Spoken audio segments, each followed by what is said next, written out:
ترتیب کے مطابق اب مجھے آپ کے سامنے جو گفتگو پیش کرنی ہے اس کا عنوان عبادت رب اور خدمت خلق یہ آپ کے سامنے ہے۔ اس حوالے سے اپنی چند گزارشات میں آپ کے سامنے رکھتا ہوں۔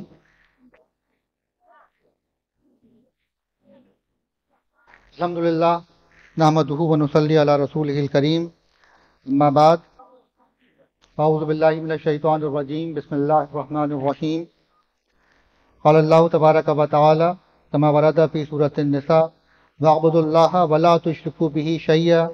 وبالوالدین احسانا وبذی القربى والیتامى والمساکین والجار ذی القربى والجار الجنب والصاحب بالجنب وابن السبیل وما ملکت ایمانکم ان اللہ لا یحب من کان مختالا فخور۔ صدق اللہ العلی العظیم۔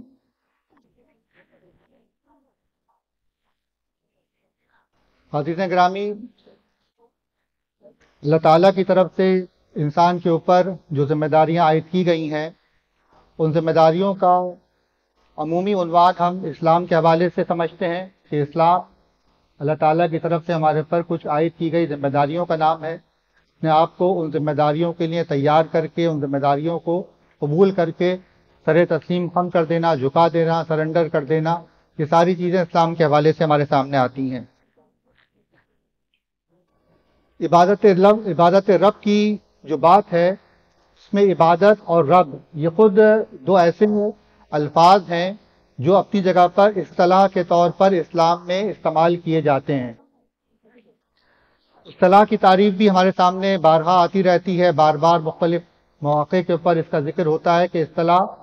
وہ الفاظ ہوا کرتے ہیں جو کسی خاص معنوں میں کہیں استعمال کیے جاتے ہیں۔ تو اسلام کی اصطلاح سے مراد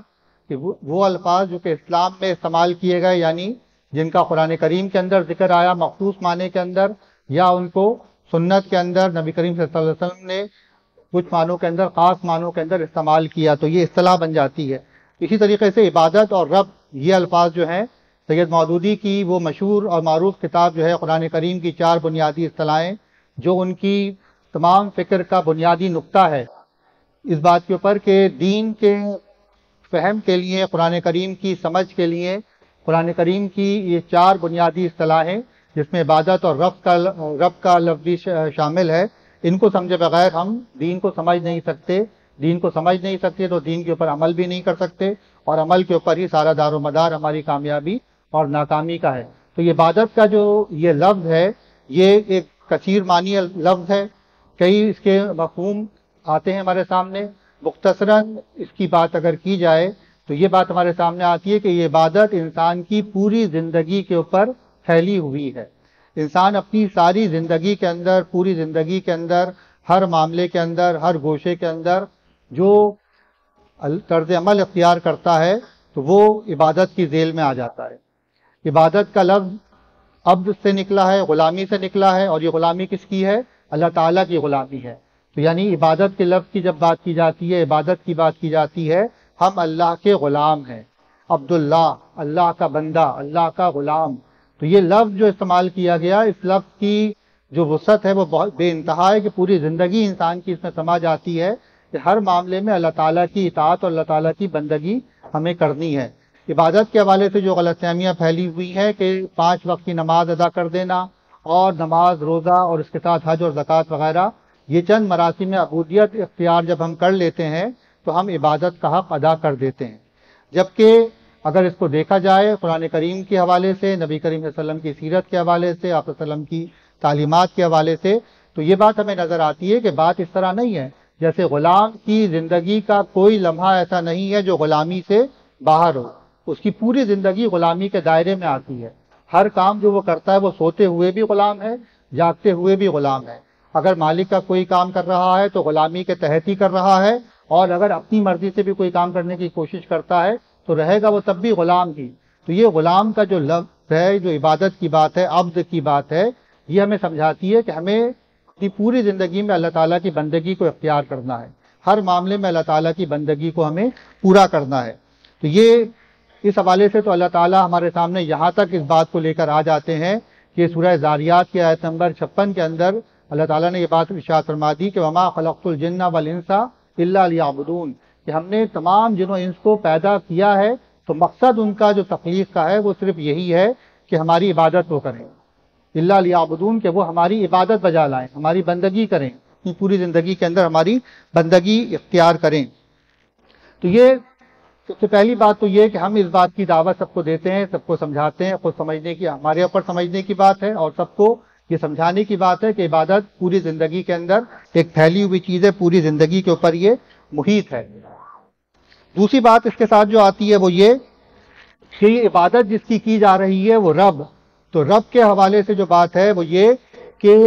رب جو پرورش بھی کرتا ہے، جو پالتا بھی ہے، ضروریات کی تکمیل بھی کرتا ہے، اور ہمارے تمام معاملات کا جو انتظام کرتا ہے، جو ہمارے تمام معاملات کا انتظام کرتا ہے، وہ ہمارا رب ہے۔ اس رب کے ساتھ ہمارا تعلق جو ہے وہ کیا ہے؟ عبادت کا ہمارا تعلق ہے کہ ہم اس رب کے بندے ہیں، اس رب کی ہم عبادت کرتے ہیں۔ تو اس رب کی بات بھی جو ہے کہ جس کی عبادت کر دی جائے وہ صرف رب نہیں ہو جاتا، جس کی یعنی جو ہم عام اپنی زندگی کے اندر جو بات سمجھتے ہیں کہ جس کی ہم نے نماز پڑھ لی، اللہ تعالیٰ کی خاطر نماز پڑھ لی تو اللہ تعالیٰ کو رب ہم مان رہے ہیں، ہم اللہ تعالیٰ کے حکم کا ابھی رمضان آنے والے ہیں تو روزے رکھیں گے، یہ اللہ کے حکم کے تحت ہم کر رہے ہیں۔ رب کی بات اس سے اور آگے کی بات آ جاتی ہے کہ رب جو ہے وہ ہمیں حکم دینے والا بھی ہے، وہ ہمارے معاملات کو ایک طرف بناتا بھی ہے، چلاتا بھی ہے، اور اسی کا حق یہ ہے کہ اس کی بات کو مانا جائے، اس کی بات کو مانا جائے۔ یعنی الہ اور رب کی جو اصطلاحیں استعمال ہوتی ہیں قرآن کریم کے اندر کہ الہ تو وہ ہے جو کام چلا رہا ہے، اور رب وہ ہے کہ جس کو انسان کارساز اپنا مان رہا ہے، جس کو انسان اپنا کارساز مان رہا ہے۔ تو اللہ حقیقت کے اندر بھی رب ہے، اور ہم سے بھی مطالبہ یہ ہے کہ اللہ کو رب مانو۔ یہ ایمان کا ہمارے اصل میں امتحان ہو رہا ہے کہ اس کائنات کے اندر کس کو بڑا مانتے ہیں ہم کس کی مرضی کو پورا کرنے کی کوشش کرتے ہیں، اپنے نفس کی مرضی کو، خاندان کی، قبیلے کی، یا دنیا کے رواج کی، یا اللہ کی مرضی کے اوپر چلنے کی ہم بات کرتے ہیں۔ تو یہ رب کی جو بات ہے کہ رب وہ ہے کہ جو حقیقت میں تو بڑا ہے، لیکن جو ہمارا امتحان ہے اس بات کا کہ ہم اس کو رب مانتے ہیں یا نہیں مانتے۔ ہمارے نہ ماننے سے اس کی شان کے اندر کوئی فرق آنے والا نہیں ہے، لیکن یہ ہمارا امتحان ہے۔ یہ دنیا جو امتحان کی جگہ ہے، وہاں امتحان اسی بات کا ہے کہ اس اللہ کو ہم رب مانتے ہیں یا نہیں مانتے۔ اس کائنات کے اندر جو جھگڑا ہے، اس کائنات کے اندر جو نزاع ہے، جو بنیادی اختلاف ہے، وہ کیا اختلاف ہے کہ جو کفر اور ایمان کی دو ملتوں کو وجود میں لے کر آتا ہے، جن کے درمیان ایک آویزش اور ایک کشمکش جو ہے وہ ازل سے لے کر ابد تک برپا رہے گی۔ وہ کشمکش اور آویزش اور اختلاف کیا ہے؟ وہ یہی اختلاف ہے کہ کون اللہ کو بڑا مانتا ہے اور کون اللہ کے مقابلے میں کسی اور کو لا کے کھڑا کر دیتا ہے، چاہے وہ خود اس کا اپنا نفس ہو یا اس کا بنایا ہوا کوئی اور دوسرا داتا، کارساز، مشکل کشا، گنج بخش، جس کو بھی وہ کہتا ہو اس کو لے کر آ جائے یا ایک اللہ کو لے کر آئے۔ تو یہ اصل امتحان ہمارا آزمائش جو ہے وہ اسی حوالے سے ہو رہی ہے کہ ہم رب کو رب مانیں، اللہ کو ہم رب مانیں اور اس کی اطاعت اور بندگی کریں۔ تو یہ عبادت رب کی جو بات ہم کر رہے ہیں، تو ان دونوں اصطلاحوں کا میں نے آپ کے سامنے ایک تعارف رکھنے کی کوشش کی۔ تب جب عبادت رب کی ہم بات کر رہے ہیں تو اس کے تقاضے ہمارے سامنے کیا آتے ہیں؟ اس عبادت رب کے تقاضے، یعنی ایک بات تو یہ آئی کہ اپنی زندگی کے ہر معاملے میں اللہ تعالیٰ کو بڑا مانا جائے، اور بڑا ماننے سے مطلب کیا ہے؟ اللہ اکبر کے نعرے صرف بلند نہ کیے جائیں، بلکہ اللہ تعالیٰ کی بات کو بڑا رکھا جائے۔ بڑا رکھنے سے مراد یہ کہ اس پر عمل کیا جائے، اس کے مقابلے میں کسی دوسرے کی بات کو، چاہے وہ اپنے دل کی بات ہو یا کسی کی بھی بات ہو، اس کو کوئی اہمیت نہ دی جائے، کہ مخلوق کی ناراضگی کے اندر اللہ تعالیٰ کی ناراضگی کو مول نہ لیا جائے، بلکہ اللہ تعالیٰ کی ناراضگی کی سے بچتے ہوئے مخلوق کی ناراضگی کو مول لے لیا جائے، اس کو گوارا انسان کر لے۔ یہ امتحان کی ہمارے بات ہو رہی ہے، یہ ہماری آزمائش یہاں پر کی جا رہی ہے۔ تو عبادت رب کی سب سے پہلی بات کہ ہر زندگی کے ہر معاملے میں اللہ کے حکم کو مانا جائے، ہر گوشے کے اندر، ہر پہلو کے اندر ہمہ وقت جو ہے اللہ تعالیٰ کی بندگی کے اندر انسان مصروف رہے۔ اسی کے ساتھ پھر یہ بات ہمارے سامنے آتی ہے کہ جب اخلاص کے ساتھ اللہ تعالیٰ کو انسان اپنا رب مان لیتا ہے، اس کی بندگی کرنے کا ارادہ کرتا ہے، تو یہ ارادہ اور جو اس کی مرضی پہ چلنے کی بات ہے، یہ خود ایک اعلان ہے۔ یہ خود کیا ہے؟ یہ خود ایک اعلان ہوتا ہے۔ یہ معاملہ صرف یہ نہیں ہوتا کہ میں اٹھا اور فجر کی نماز میں نے پڑھ لی، یا میں نے ظہر کی نماز ادا کر لی، 5 وقت کی میں نے نماز پڑھ لی، اور میں نے کچھ روزے رکھ لیے، اور میں نے کچھ اور اعمال کر لیے، بس یہ میرا ایک انفرادی معاملہ ہو گیا اور دنیا کے ساتھ اس کا کوئی تعلق نہیں ہے۔ بلکہ بات اصل میں کیا ہے کہ یہ عبادت جو ہے یہ خود ایک خاموش تبلیغ ہے، یہ خود ایک اعلان بغاوت ہے اس سے بڑھ کر، خاموش تبلیغ سے بڑھ کر یہ بہرحال ایک خاموش اعلان بغاوت ہے۔ یہ اس بات کا اعلان ہے کہ یہ سر صرف ایک اللہ کے آگے جھکتا ہے، اس کے سوا کسی اور کے آگے نہیں جھکے گا۔ یہ عبادت جو ہم کرتے ہیں اور ہمیں اس طرح کرنی ہے کہ کیا ہے کہ دنیا کے اندر جو جھوٹے خدا ہیں، دنیا کے اندر جو اللہ کے باغی موجود ہیں، ان کا ہمیں انکار کرنا ہے، ان سے ہمیں برات کا اظہار کرنا ہے۔ یہ ہمارا امتحان اس دنیا کے اندر اللہ تعالیٰ کی طرف سے لیا جا رہا ہے کہ ہم کس طریقے سے لیتے ہیں۔ نبی کریم صلی اللہ علیہ وسلم نے جب دعوت کا آغاز کیا، اور تمام انبیاء کی تاریخ کو آپ پڑھتے چلے جائیے، وہاں بات کیا تھی کہ جب ہر نبی آ کے کیا کہتا تھا، یا قوم اعبدوا اللہ، اے میری قوم اللہ کی بندگی اختیار کرو، ما لکم من الہ غیرہ، تمہارے لیے اللہ کے سوا کوئی الہ نہیں ہے، تمہارا اللہ کے سوا کوئی حاکم، تمہارا کوئی بڑا، تمہارا کوئی ضرر رساں، کوئی فائدہ پہنچانے والا، کوئی تمہاری ایسی ذات نہیں ہے تمہاری مشکل کشائی کر سکے، تمہاری حاجت روائی کر سکے، تمہارے بگڑی بنا سکے، یا تمہارے کسی اور کام آ سکے، یا تمہیں نقصان پہنچا سکے۔ ہر نبی کی دعوت جو تھی وہ یہی دعوت تھی، اور اس دعوت کا نتیجہ کیا نکلا؟ اس دعوت کا نتیجہ ہمیشہ مزاحمت کی صورت کے اندر نکلا، اور یہاں تک مزاحمت کی صورت میں نکلا کہ بالآخر نوبت کہاں تک پہنچی کہ ان کو اپنی بستیوں سے نکال دیا جائے، ان کو شہید کرنے کی کوششیں کی گئیں، اور ان کو ہر اعتبار سے ختم کرنے کے ان کے سارے معاملات کیے گئے۔ تو یہ حقیقت میں کیا ہے؟ یہ اقرار توحید جو ہے، یہ بندگی رب کا اقرار جو ہے، یہ ایک اعلان بغاوت ہے جو دنیا کے اندر جو جھوٹے خدا بنے بیٹھے ہوئے ہیں ان سب سے انسان کر رہا ہوتا ہے۔ آج ہم یہ دیکھتے ہیں کہ چاہے واشنگٹن ہو، چاہے کوئی بھی ہو، فرانس پیرس کی بات کی جائے یا برطانیہ کے اندر لندن کی بات کی جائے، کہیں پر بھی یہ اذانیں بلند ہوتی ہیں اور اس کو ٹھنڈے پیٹوں برداشت کیا جاتا ہے، اور کوئی اس کے اوپر کوئی قدغن نہیں ہوتی، اور کوئی کسی کے اوپر ماتھے کے اوپر بل نہیں پڑتا کہ یہ کیسے نعرے بغاوت کے بلند کیے جا رہے ہیں۔ اس کی وجہ کیا ہے؟ وجہ یہی ہے کہ نہ کہنے والے کو پتا ہے کہ وہ کیا کہہ رہا ہے، نہ سننے والے جانتے ہیں کہ کس انقلابی کلمے کی یہ دعوت دی جا رہی ہے، کیسا اعلان بغاوت جو یہاں پہ بلند کیا جا رہا ہے۔ تو یہ عبادت رب کا جو اصل تقاضا ہے وہ کیا ہے؟ عبادت رب کا اصل تقاضا جو ہے وہ یہ ہے کہ انسان اللہ تعالیٰ کی بندگی کو پورے طور کے اوپر اختیار کرے، اور پورے طور کے اوپر اللہ تعالیٰ کی بندگی کو اختیار وہ کر نہیں سکتا جب تک کہ انسان کی انفرادی زندگی کے ساتھ ساتھ انسان کی اجتماعی زندگی کے تمام معاملات بھی اللہ تعالیٰ کی بندگی کے معاملے پر استوار نہ ہو جائیں۔ ہم نے عقیدے کو اپنے بہت صحیح کر لیا، ہم نے عبادات کا صحیح اہتمام کر لیا، اس کے بعد پھر کیا ہوگا؟ معاشرت کو ہم نے اپنی درست کر لیا، لیکن پورے معاشرے کے اندر، اپنے گھر کے اندر ہم نے بے حیائی کو روکنے کی کوششیں کر لی، ہم نے سچائی کو اختیار کر لیا، لیکن پورا معاشرہ جو جھوٹ کے اوپر، فحاشی کے اوپر اور بے حیائی کے اوپر استوار ہے، اس سے ہم کس طریقے سے اپنے اپنی نسلوں کے اخلاق کی حفاظت کر سکتے ہیں؟ خود حلال کمانے کی کوشش کر رہے ہیں، لیکن جب پورا معاشرہ جو ہے وہ فریب کے اوپر اور جھوٹ کے اوپر اور پھر سود کے اوپر معیشت استوار ہے، تو ہمارے رزق حلال کا معاملہ کیا ہوگا؟ ہم دنیا سے کیا الگ کٹ کے رہیں گے کہ کسی ایک کونے میں جا کے بیٹھ جائیں اور وہاں پر ہم اپنا معاملہ کریں؟ یہ تو ہو نہیں سکتا۔ اس دنیا کے اندر رہنا ہے تو رزق حلال کس طریقے سے ہمیں میسر ہوگا؟ اور پھر ساری خرابیوں کی جڑ اور بنیاد جو ہے وہ کیا ہے کہ غیر اللہ کا نظام، اللہ کی بغاوت کا نظام، یا اللہ کی کچھ باتیں اللہ کی مانی جائیں اور کچھ باتیں ہم اپنی مرضی کی مانیں گے۔ جو نظام ہمارے ہاں آج کل رائج ہے جس طریقے کا کہ منافقت کا، تضاد کا، نفاق کا نظام جو رائج ہے، یہ سب نظام جب تک چلتے رہیں گے تو اسلام کی بات کس طریقے سے ہو سکتی ہے؟ اسلام مکمل طور کے اوپر کیسے عمل میں آ سکتا ہے؟ تو یہ ایک بہت بڑا سوالیہ نشان ہے ہمارے اسلام کے اوپر کہ ہم اگر اپنی انفرادی عبادات کے اوپر، ہم اپنے انفرادی عقائد کے اوپر اور اپنے طرز زندگی کے اوپر مطمئن ہو کے بیٹھے ہوئے ہیں کہ ہم تو اسلام کے اوپر عمل کرنے والے ہیں، جبکہ پورا معاشرہ، پوری دنیا کا رخ جو ہے خدا سے بغاوت کے اوپر پھرا ہوا ہو، تو پھر یہ ہمارے اسلام کا امتحان ہو رہا ہے کہ ہم کیسے اس کو برداشت کرتے رہے۔ ہم نے اس کے سدباب کے لیے کیا کام کیا؟ اللہ تعالیٰ کا حکم جو کہ غالب ہونے کے لیے تھا، اس کے غلبے کے لیے ہم نے کیا کوشش کی؟ کیا اس غلبے کا تعلق صرف میری ذات سے تھا اور میں اپنی ذات کے اوپر بھی کر نہیں سکتا؟ قرآن کریم کے جتنے احکامات اجتماعی زندگی سے متعلق ہیں وہ سب کے سب قوت نافذہ کا تقاضا کرتے ہیں، ان کے نفاذ کے لیے ہم کیا کریں گے؟ اور پھر جو بات ہمارے عنوان کی دوسری بات ہے